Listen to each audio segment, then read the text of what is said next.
जय हिंद दोस्तों। तो दोस्तों आज की इस वीडियो में मैं आपको मेनली बताने वाला हूं, आपको थंबनेल देख के पता चल ही गया हो कि मैं आपको क्या बताने वाला हूं। वो है मेनली, जैसा मैंने आपको बताया दोस्तों, टाटा पावर को छोड़ो। मतलब इसका कतई ये मतलब नहीं है दोस्तों कि टाटा पावर को आप मत बाइंग करें। आप दोस्तों कंसिस्टेंटली मेरे कमेंट सेक्शन में लिखा करते हैं कि मुझे टाटा पावर के छोटा वाला मार्केट कैप बताइए और जिसका रिस्क कैपेसिटी भी कम हो, मतलब कम रिस्की शेयर हो और लेकिन उसमें पोटेंशियल हो आगे ग्रोथ करने का। तो चलिए दोस्तों, मैं आपको इस वीडियो में उसी से रिलेटेड आपको पूरा डिटेल बताऊंगा। और आपको मैं पहले बता दूं दोस्तों कि ये मेनली इन एनर्जी और रिन्यूएबल सोर्स ऑफ एनर्जी से रिलेटेड ही ये सेक्टर्स की है, मतलब जिसमें टाटा पावर मार्केट लीडर है। और दोस्तों अगर मैं आपको डिटेल्स की बात करूं तो ये एक प्रीमियम और रिनाउंड ग्रुप से रिलेटेड है जो है JSW, आपको पता होगा दोस्तों।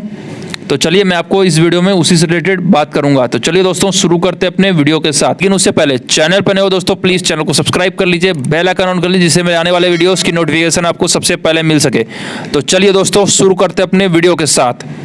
आप अगर पूछिए कि मेनली कि मैं आपको ग्रीन एनर्जी से रिलेटेड क्यों वीडियो बना रहा हूं, तो दोस्तों आप देख सकते हैं अपने स्क्रीन के ऊपर की तो ग्लोबल जो रेन्यूएबल एनर्जी का मार्केट साइज है दोस्तों, वो रफली एस्टिमेटेड है 1030 बिलियन US डॉलर के आसपास है दोस्तों।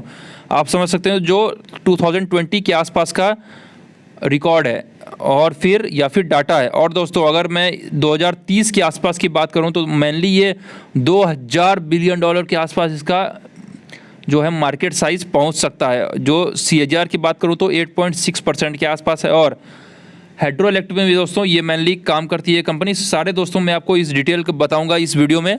मेनली दोस्तों ये अभी हॉट टॉपिक है। मेनली दोस्तों आपको पता हो कि 2035 या 2030 के आसपास का दोस्तों जो हमारा टारगेट है, हमारे PM नरेंद्र मोदी जी का जो टारगेट है वो मेनली यही है कि हमें कार्बन नेट एमिशन जीरो होना है। मतलब दोस्तों हमें कार्बन एमिशन जीरो करना है और जिसके सोल सॉल्यूशन हो सकता है वो है मेनली इलेक्ट्रिकल व्हीकल या फिर electric renewable source of energy पे हो। तो चलिए दोस्तों इससे रिलेटेड जितने भी सारे कंपनियां हैं वो आपको इस वीडियो में बताऊंगा। उसमें से एक कंपनी बस दोस्तों इस वीडियो में बताऊंगा और सारे आपको और आगे वीडियो में बताया करूंगा। इसीलिए दोस्तों चैनल को सब्सक्राइब कर लीजिए और कमेंट सेक्शन में मुझे बताइए कि अगला वीडियो आपको किस टॉपिक के ऊपर चाहिए। तो चलिए दोस्तों मैं आपको उस शेयर के ऊपर लेके चलता हूँ। तो दोस्तों अगर मैं आपको शेयर प्राइस की बात करूं, देख सकते हैं शेयर प्राइस मात्र 361 के आसपास है और 2% के आसपास जो है वो हाई जाके क्लोज हुआ है। और अगर मार्केट कैप की बात करूं दोस्तों देख सकते हैं एक लार्ज कैप कंपनी है, मतलब 60,000 करोड़ के आसपास का मार्केट है। लेकिन दोस्तों इसमें पोटेंशियल है और आगे जाने का। और दोस्तों अगर मैं आपको एक साल के चार्ट पैटर्न दिखाऊं, देख सकते हैं एक मामूली सा रिटर्न दिया है जो है लगभग 40-50% के आसपास। और दोस्तों मैं इसकी नाम की बात देख सकते हैं JSW एनर्जी। दोस्तों मेनली एक रिनॉल्ड ग्रुप से आती है, वो है JSW ग्रुप से आती है दोस्तों ये मेनली कंपनी। और दोस्तों अगर मैं आगे आपको लेके चलूँ और तो देख सकते हैं कि अगर मैं इसके फंडामेंटल्स के ऊपर लेके चलूँ तो चलिए दोस्तों मैं आपको इसके फंडामेंटल्स के ऊपर लेके चलता हूँ। तो दोस्तों आप अपने स्क्रीन के ऊपर देख सकते हैं, जैसा मैंने आपको बताया कि मार्केट कैप लगभग 60,000 करोड़ के आसपास है।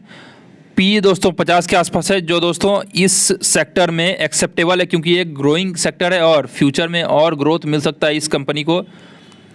और दोस्तों अगर मैं इसकी रेवेन्यू मिक्स की बात करूँ तो देख सकते हैं अपने स्क्रीन के ऊपर प्रोडक्ट वाइज रेवेन्यू की बात करूँ दोस्तों तो देख सकते हैं सेल ऑफ पावर से 85% इसका रेवेन्यू आता है।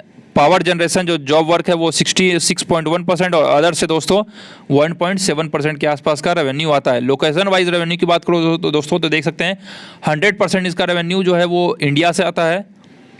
और दोस्तों अगर एसेट्स ब्रेकअप की बात करूं तो देख सकते हैं 99.8% मतलब ऑलमोस्ट 100% दोस्तों इंडिया से है और 0.2% दोस्तों वो आउटसाइड इंडिया में है।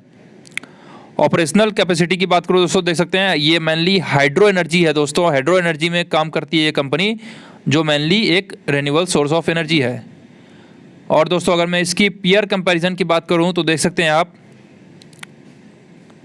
जनरेशन में दोस्तों ये मेनली देखूं तो देख सकते हैं आप NTPC, अडानी ग्रीन और अडानी पावर इसकी मेनली कॉम्पिटिटर है। तो चलिए दोस्तों अब मैं आपको इसके फाइनेंशियल्स और शेयर होल्डिंग पैटर्न के ऊपर लेके चलता हूं।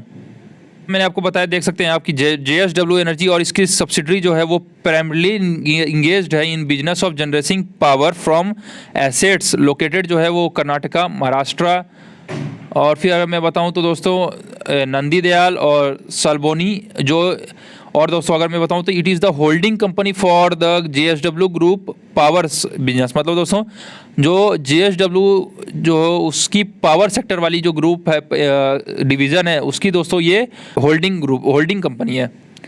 और दोस्तों अगर मैं बताऊं तो company also has joint venture engage in mining activity और एनर्जी और associated engage in the manufacturing of turbine. दोस्तों मतलब दोस्तों हाइड्रो एनर्जी में चलाने में दोस्तों जो टरबाइन यूज होता है, मतलब एक जब वाटर टॉप से जब दोस्तों वाटर एक फोर्स से आती है तो दोस्तों ये टरबाइन जो मतलब मेनली जिससे एनर्जी डेवलप होती है दोस्तों, वही उसमें भी ये दोस्तों मैन्युफैक्चरिंग में इंगेज्ड है।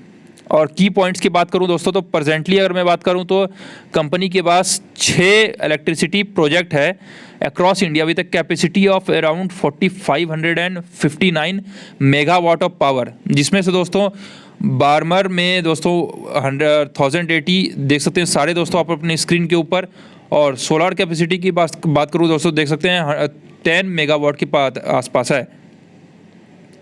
अगर दोस्तों प्रेजेंटली मैं कंपनी की लॉन्ग टर्म PPA की बात करूं तो लगभग दोस्तों 81% ऑफ द कैपेसिटी जो है वो लॉन्ग टर्म PPA है, और जो मेनली बैलेंस जो मतलब दोस्तों 19% के आसपास जो है वो शॉर्ट टर्म मर्चेंट बेसिस के ऊपर सोल्ड होता है, जिसमें से दोस्तों अगर मैं बताऊं तो 2% जो है वो फिक्स चार्ज के आसपास है और बैलेंस जो है दोस्तों वो वेरिएबल चार्ज के ऊपर मतलब एग्रीमेंट के ऊपर चलता है।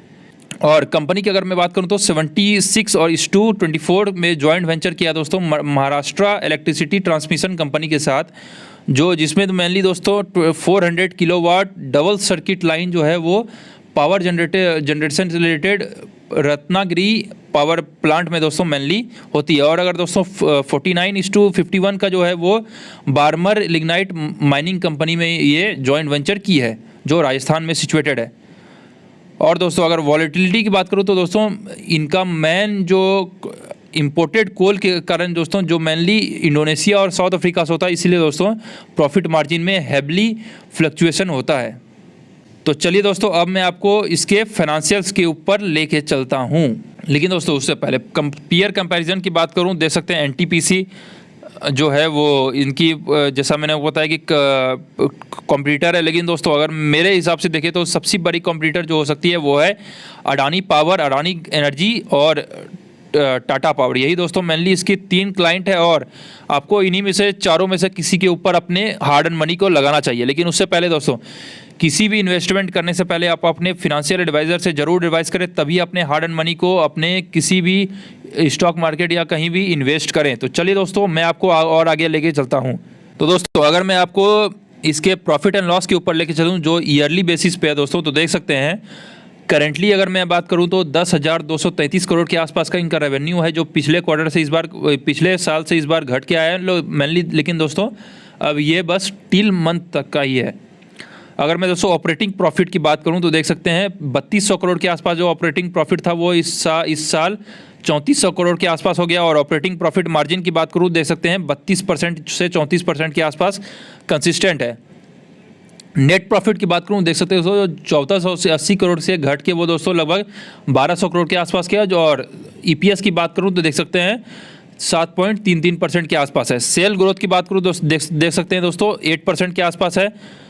प्रॉफिट ग्रोथ दोस्तों में डेंट आया, जैसा मैंने आपको बताया कि कोल इंपोर्ट और प्राइस में फ्लक्चुएशन होने के कारण दोस्तों इसमें डेंट आया है। स्टॉक CAGR की बात करो दोस्तों देख सकते हैं कंसिस्टेंटली 20% के आसपास का CAGR है। रिटर्न ऑन इक्विटी की बात करूं देख सकते हैं 7 से 8% के आसपास है। शेयर कैपिटल और रिजर्व्स की बात करूं दोस्तों तो देख सकते हैं लगभग 17,000 करोड़ के आसपास का दोस्तों इनका रिजर्व्स एंड सरप्लस है दोस्तों। और मैं आपको पता होगा दोस्तों वही आपको आपके सामने लेके आता हूं शेयर जो रिजर्व्स और सरप्लस जिसका हाई होता है और वो फंडामेंटली स्ट्रांग होते हैं।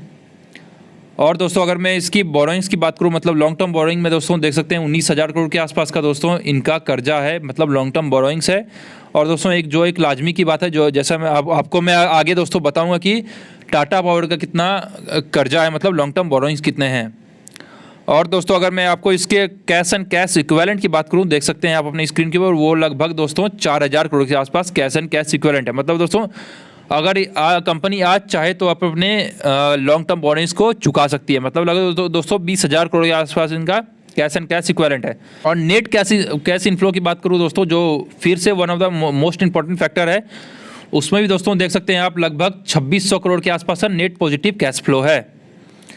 शेयर होल्डिंग पैटर्न की बात करो दोस्तों, तो देख सकते हैं लगभग 75% के आसपास जो दोस्तों सेबी का मैक्सिमम थ्रेशोल्ड लिमिट है, उसमें भी दोस्तों ये मैक्सिमम शेयर लेके बैठी हुई है प्रमोटर।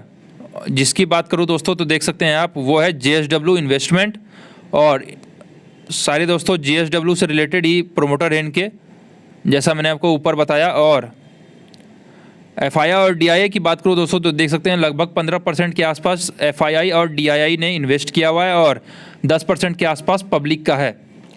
और दोस्तों मैं आपको ये वीडियो में एनर्जी से रिलेटेड ही क्यों स्टॉक बताया, इससे तो रिलेटेड मैंने आपको बता दिया, लेकिन दोस्तों फिर से अब मैं आपको डिस्क्लेमर दे रहा हूँ कि अभी ये दोस्तों आप देख सकते हैं लगभग 369 के आसपास इनका 52 वीक हाई है, जो मेनली दोस्तों ये अपने टॉप पे चल रही है। तो दोस्तों किसी भी करेक्शन और कंसोलिडेशन में आप दोस्तों इस शेयर को खरीद सकते हैं। तो दोस्तों बस आज के वीडियो को बस इतना ही। चैनल पर नए हो दोस्तों प्लीज़ चैनल को सब्सक्राइब कर लीजिए। नीचे कमेंट सेक्शन में बताइए कि आपको अगला वीडियो किस कंपनी के ऊपर फंडामेंटल एनालिसिस और सारे इन डेप्थ एनालिसिस के साथ आपको चाहिए। तो बस दोस्तों आज की वीडियो को इतना ही। चैनल पर नए हो दोस्तों प्लीज़ चैनल को सब्सक्राइब कर लीजिए, बेल आइकन ऑन कर लीजिए, जिससे मैं आने वाले वीडियोज़ की नोटिफिकेशन आपको सबसे पहले मिल सके। और लास्ट में जी हाँ दोस्तों, जय हिंद।